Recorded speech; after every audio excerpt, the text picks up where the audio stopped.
All right, so I think I figured out a good way to do this. Move it to the side like this. And then what you can do is, let's see if I can do this with one hand.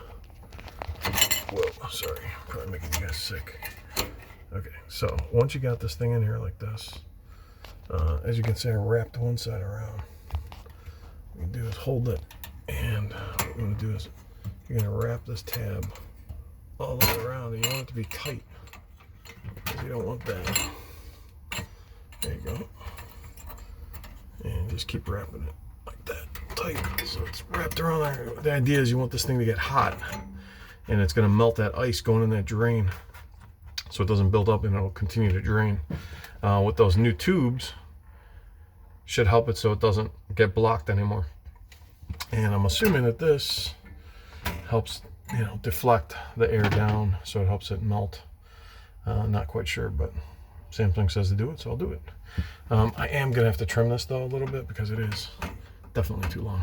So, and I don't want it to melt the plastic.